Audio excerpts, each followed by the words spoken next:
control. Breach in 5, 4, 3.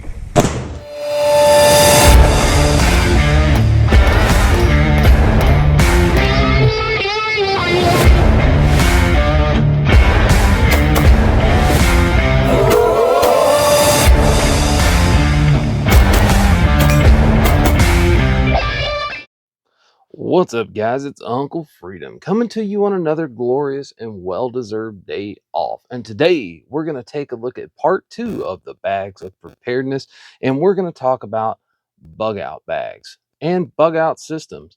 So that sounds fun and interesting to you. Go ahead and like, subscribe, tell a friend. Maybe you're interested in what a bug out bag is, or what bugging out is, or you're new to this whole world, or maybe you're seasoned and just want to see if I've got something cool to say. So if you're looking to get in touch with me, you can find me at Uncle Freedom 213 on Facebook or Instagram, or you can get in touch with me, Uncle Freedom 213 at outlook.com. Go ahead if you're on YouTube or on Facebook or Instagram. I have Linktree accounts on both of them. Follow those links. It'll take you to the affiliates of the channel, people like Gun Mag Warehouse, Coltac, Dry Fire Mag, Warren Tactical, just to name a few, Dark Angel Medical. And get on there if you're planning on doing it anyway. Every little bit helps the channel if you follow those links. For that, I thank you. We're creeping our way towards 10,000, so let's get this going. So, bug out bags. First and foremost, what is bugging out? Now, I saw this a lot in the video Uncomfortable Truths of Bugging Out. If you haven't followed, check those out. Link card up top here. But in there, I saw a lot of people that said they bugged out 2 or 3 times because of X, Y, or Z. Now, here's the thing. Bugging out specifically means that you are leaving your home and traveling because it's become too dangerous to stay, and traveling to a secondary location that is already established, stocked, and secure. If you are not doing that, you are evacuating. You are not bugging out. That is evacuation. And if you don't have part 2 of that little thing, you're a refugee. Like you're just walking somewhere. So if you are bugging out to your secondary location with your extra stockpile of food and weaponry and all of the stuff you need to survive life, you are now officially bugging out. If you are just going to the woods, you're evacuating. They're very different things. They have very different connotations and very different meanings in this world. Primarily what I am speaking to is the world without law. So a without rule of law world, a Teotihuacan or a shit hit the fan scenario. If you do not already have that secondary part established, secured, and stocked, you are evacuating, not bugging out. So there's the difference. Saw this a lot with Hurricane Katrina. I'm from the Southeast. During Katrina, we had people that left New Orleans and they came to Alabama and were living in FEMA trailers and stuff. They did not bug out of New Orleans. They evacuated. So very different. The second one is, why would you ever bug out versus bugging in? Now, I'm going to talk more about bugging in a future video, but the short answer to this would be is, let's say, for example, in this scenario, that you lived in a cul-de-sac, not in a city, but on the outskirts of a city, somewhere, we'll say within 10 miles of the city, but you lived in a cul-de-sac that was surrounded by good cover on all around, so there was no approach, and you had one entrance coming up to you, up to your neighborhood there in this cul-de-sac. You were smart, well prepared, well thought out people, and you roadblocked your road and you started your little mag right there at the end. Everybody's working together. Things are going good, but a dangerous element from the city is now utilizing and using all of the resources they have found, and they have decided to come to the outskirts where the rich folks live and take their resources too. Maybe you do well the first night, but you get into a pretty sustained gunfight for some reason because there's just things are going sideways.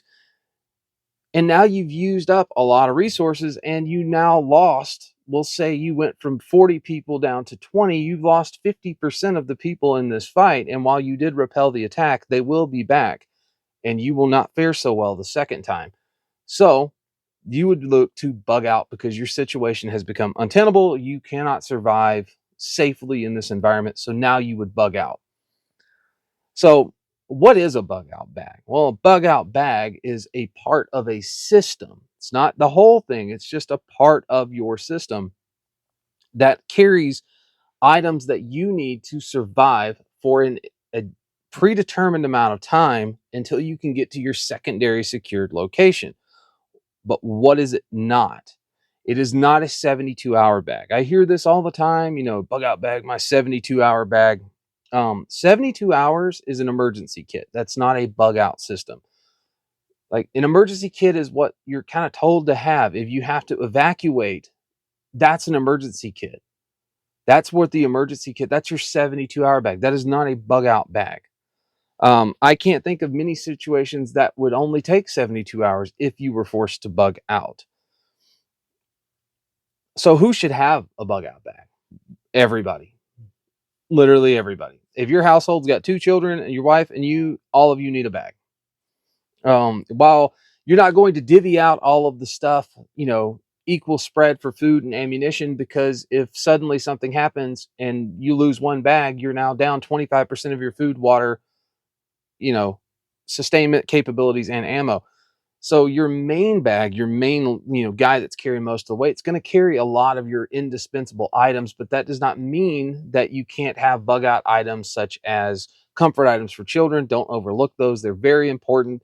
And if we are facing a true SHTF scenario, that is not the time in the beginning stages of it to look at your kid and tell them they need to suck it up and just move on, because it's not going to work that way. We need to try to keep their life as normal as possible. So, but they should be carrying things, their sleeping bag, their stuff. Like, that's how it should work. Your wife should be carrying her stuff, and you should be carrying the predominant amount of the stuff on your end. So, bugging out, though, we should look at bugging out as a system, not as a singular bag. Let's take a look example of, if we looked at pace of bugging out, right? Your primary, or your P here, would be, let's say, a Blazer, and you have this bug out vehicle, which you can carry lots of stuff in it, tons of water, more supplies, but vehicles break down, roads become impassable rather quickly. Even in environments that are just evacuations, the roads become impassable within hours. So maybe you get lucky, maybe you don't, but that's your primary. Maybe your alternate means of transportation is a bicycle with some sort of trailer that you had mounted to it, and now you can walk the bike or ride the bike, giving you a faster conveyance to where you're going. Your next one would be maybe a shopping cart, or bugging out with your full complement and kit, and your emergency would be just your ditch kit, and that's it. You're on foot with like a weapon system. So pace of bugging out, if you will, for that one. So when you plan out all your stuff, you need to plan kind of accordingly to that. Okay, so you're starting with a vehicle and all of this stuff. Well, what happens if your vehicle breaks down? What's your next step? Well, if you can't take that, what's your next step, right? So that you have to pace, man. Pace is like super important when we start talking about, especially things like this. But the next thing we're going to need to do is we're going to need to ask ourselves some questions. The same questions that we ask in the Get Home Bag video are what we're going to ask here, which is, how far do we need to go? That's your first one, because that's your baseline for distance you need to cover, your probable amount of time in the field, all of that stuff. And off of that, you're going to go off of how long will it take. Now, something I'm going to hand to you, though, is while the average human being walks roughly 4 miles an hour, at least the military standard, on flat paved ground with about a 45-pound bag on their back, and they can keep that pace for roughly 12 miles, much like in the Get Home video, you are not going to keep that pace for 2, 3, 4, 5, 7 days. It's not going to happen. Also, you're going to be moving over land, not over pavement. So we can say roughly you're probably looking at between 1.5, 1.75, and about 3 miles an hour maximum. You're also not going to be able to go as far or as long as your calories deplete, as you have a harder time getting water, things of that nature. So how far, how long? The next one, climate. What are we expecting the climate to be between where we're going, or where we're at, and where we're going? What happens this time of the year? Do you have wild temperature swings? Is it the rainy season? Is it expected to snow? Are you going to move up in elevation where it's more likely to snow? Is there severe weather typically this time of year moving from A to B? Is it the windy season? Is it overly hot? Like, these are things you have to think about, and your bug out system should evolve depending on the type of year in which you plan to do this. Something you should stay on top of. Next one is terrain. Same thing as the Get Home Bag. If you are walking up and over and up and over and up and over, it's going to take you a hell of a lot longer to get to point B, because you went up and down about 900 times, increasing your time and distance and all of those things, which means a bigger tax on your resources. The next one is your route. Pace. What is your primary route, alternate contingent route, and emergency route? You should have all of your routes picked and planned out from A to B so that you know what to do. Because if you're on your route and suddenly you come across a giant roving golden mass horde of people trying to get to another place, you don't necessarily want to be in the middle of that. So have your routes planned to avoid population centers, to bring you near things, whatever. And that's going to be really important when you route, because now we're talking about resources. What resources are available between where I'm at and where I am going, whether natural, man-made, like a lake, or something I have artificially created, such as a cache in a woods at a certain point. What resources are there for me to refill water, food? Is there wild edibles available? You need to think about those things for the bug out when you're planning things out, and plan your route to take you near them. Your next one's going to be a security. Everybody's got to sleep. We live in a world in this scenario without rule of law. So we're going to need to think about what we're going to do for security at night so that we can actually get some sleep. Another one for, and then the last one is special consideration. So if you're bugging out with 2 children, they are not going to walk as far as you do. That's a special consideration. If I gave the exact same scenario to somebody that lives in the Southeast and somebody that lives in North Dakota, and I gave them the same time of year, the special considerations are going to be wildly different. Whereas in South Georgia, you're probably not going to have to worry about going through snow. But in North Dakota, maybe I can carry something like a roll-up deer sled for hunting, and I can actually drag my stuff behind me, taking the pressure off of my body, making my movement easier. Special considerations, things to think about that you need to look at when building out your system. Now, when we go to build out the system, what goes in that is loosely based around what's known as the rule of threes. So you have what is roughly 3 weeks without food, 3 days without water, 3 hours in harsh conditions where you can't affect survival anymore if you find yourself out in 120-degree heat and you can't get out of it, and then 3 minutes without air. Now, if something happens and all the air is suddenly sucked out, you're going to die. That's how it is. Really sorry to hate to break that to you. And no amount of gas mask is going to save you from that. But dust, debris can impact your breathing, making it labored, possibly giving you some issues later on down the road. So something to think about and consider, but not a major planning thing for us when we're talking about building a bug out system. But the first 3 are, because yes, you can survive 3 weeks without food. I will tell you, I've never met anybody that could still keep walking 2 weeks into this not having calories. Because as we do things that are taxing on our system, such as bugging out, we are going to consume more calories. And if you do not have a ready-made source to put those back, you are not going to go very far. Same thing with water. Yeah, you can go 3 days in a perfect environment that you started off perfectly hydrated in beforehand and in a stasis mode, but through natural respirations, you're going to lose stuff. If it's hot outside, if it's cold and dry outside, you're going to lose moisture faster. If it's a windy, all of these things have to be thought about. You're going to use up more water than you think.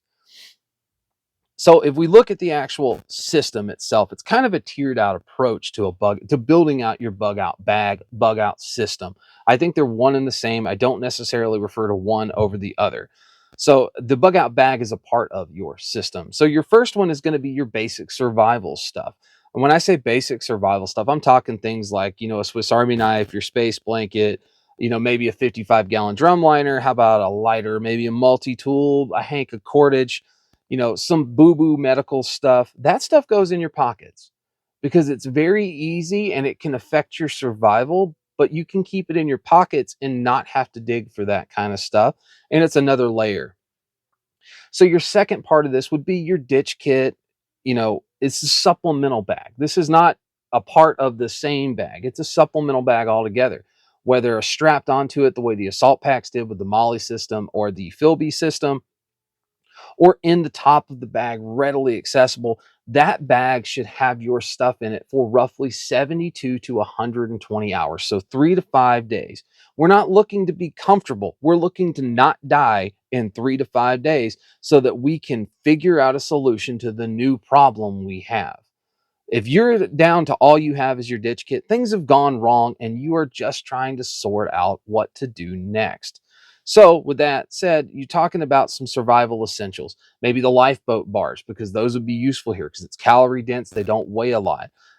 Some water collection stuff, maybe a Sawyer squeeze, a lightweight tarp like the one behind me that can fold up very small to give me a cover element, a heavy emergency space blanket, you know, a warming layer, a beanie, a pair of gloves, a poncho to keep you dry so that you don't go hypothermic if it starts raining on you. Some more in-depth medical essentials like anti-diarrheal medication, ibuprofen, Tylenol, things like that, aspirin, so that you're not suffering with chronic debilitating diarrhea when you could have just fixed it with something super easy.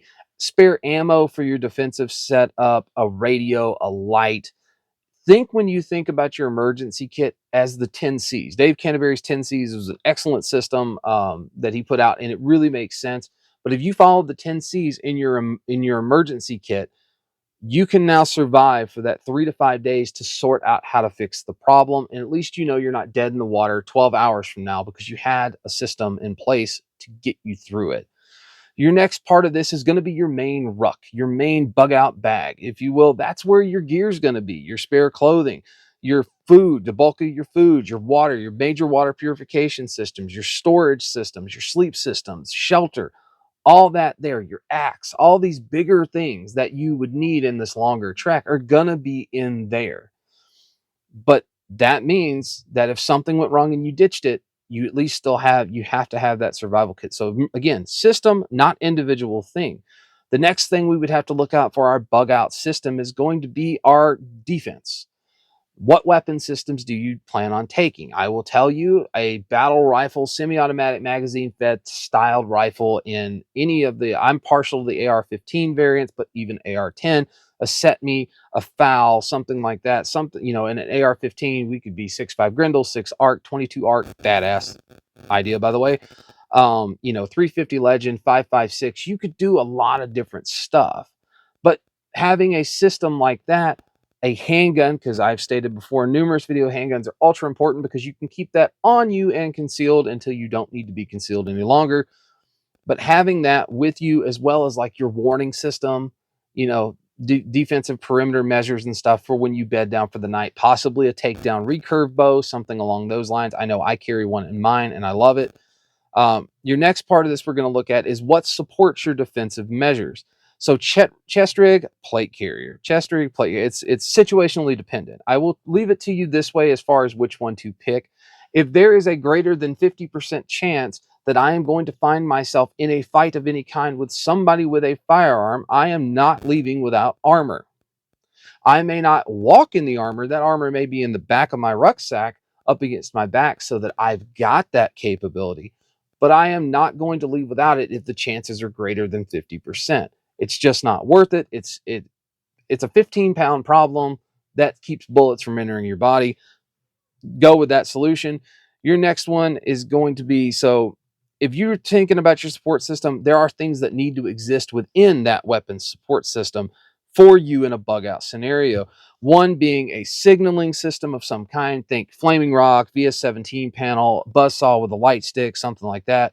Any commo gear that you would have, communication system, a shortwave radio, your Baofeng, ammunition for your primary weapon system and your secondary weapon system in there. Maintenance equipment's a big one. Something as simple as a takedown cleaning rod to knock something out of the bore or to clear your bore if you bury it in the mud. A broken shell extractor, because that's a real thing that takes place. I know for me personally, I carry a spare bolt carrier group because there are not a lot of problems in an AR that I can't fix by popping a new bolt carrier group in there and going back to town. So easy for me to do that with. Lube. Holy crap. Have lube for your weapon system in your kit. Your medical that's on your actual weapon support system does not need to be boo-boo kit stuff. We're talking blowout kit, not boo-boo kit. Remember, stop holes, make holes, plug holes. That's what the fighting system does. So have blowout kit stuff here. Now we're tiering up our medical, right? As we go. We've had more medical in our we had minor medical in your pockets. You had a little more medical in your ditch kit. You had a more extensive medical stuff with medications and stuff in your bug out bag. And now we're talking about not dying if we get into a fight on our chest rig or our plate carrier. A fixed blade of some kind needs to be a part of your field kit and on your system. I don't necessarily subscribe to the fighting knife versus field knife. Something like a BK-18 or something like that can function well in both worlds. It's a solid quality fixed blade knife made by a reputable company out of good steel.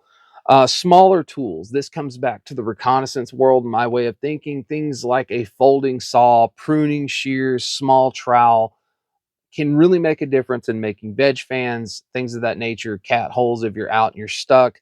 Uh, you can do a lot of stuff with that. It can also affect you helping to build shelter. Again, tiered system. We're not focusing all of our eggs in one basket. We're focusing it all the way across. And if we lose any part, we're not totally screwed as long as we have the rest of it. Something else that you can keep in your navigation stuff. So a protractor, a map of your area, map of the area you're at and going through, a compass of some kind, paste beads, water purification that's in your system, whether that's a Sawyer a Sawyer mini filter or a squeeze, iodine, bleach in a little bottle so that you can drip it. You put the drops in per liter. You could do it that way. Cordage of some kind, bank line, paracord, Kevlar cord, you name it. I like to carry snare wire. I carry one of the old Vietnam tripwire snare wire systems that's got the yellow and green wire. I carry that on there because in addition to being good for snaring or tripwires, it's also good for repairing some of your heavier weight gear, like lashing shit to your frame. Very useful. It can be done with that snare wire pretty easy. Always have a Right in the Rain notebook. No other notebook is going to work in this scenario because you're outside pretty much permanently until you get where you're going. It's going to rain on you. Have a Right in the Rain notebook, a pen of some kind, not necessarily because you want to leave notes, but it helps you keep track of things, especially as you go into calorie deficit and possible dehydration. You're going to need to be able to write things down to keep them in your brain. The next one is emergency batteries. You should absolutely have emergency batteries in your kit for your optics, your flashlight, and all of that, because if you don't want to find yourself stuck out and all of a sudden your batteries are just dead. And then a light of some kind, whether that is a headlamp. I personally prefer a handheld and then a headlamp in a separate pocket. Headlamp has to be red light, and you should have a red light capability for your handheld if you're going to use it, especially at night, because white light goes a long way. So now that we've looked at the bug out system, right? And I did this in the first video where I mentioned to you a scenario, and I figured it would be fine at this point. So before I give you the scenario, I'll give you your weird military thing of the day. So today it's a mnemonic, and it is Hidden Valley Ranch salad dressing.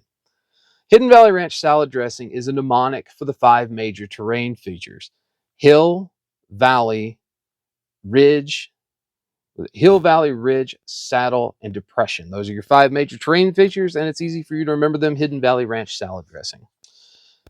Moving on. So your scenario, and I want to know what you guys think in the comments down below. Your scenario: you are at home watching TV as our government collapses, and you're shocked at what you're watching. You can't believe it. Suddenly your TV goes to static, and your ham radio in the corner blares out an emergency broadcast.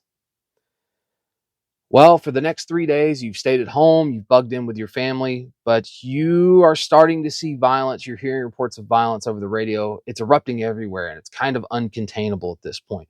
People are looting and burning down buildings. People that are resisting are being killed in the street. This is real life, by the way. This happens in war-torn countries all the time. Your bug out location is approximately 135 miles away from you over varying terrain. You do not live in a city. You live 17 miles outside of the farthest edge of the city in a very nice small community. However, the gangs have started moving out as the resources have dried up that they had immediate access to. So you have 135 miles to cover over varying terrain. Your vehicle is only going to be capable of taking you 75 miles. And at that point, you will find yourself in a gridlocked road that you can't get through. You must finish on foot. What do you take? What do you ditch? What's important to you? And how do you get there to protect your family?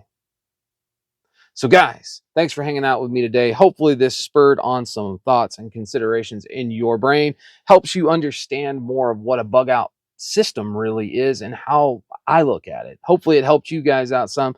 Again, check out that Facebook and Instagram. Swing by that Linktree account on either one of those if there's something you're looking to pick up. New affiliates are being added all the time by me.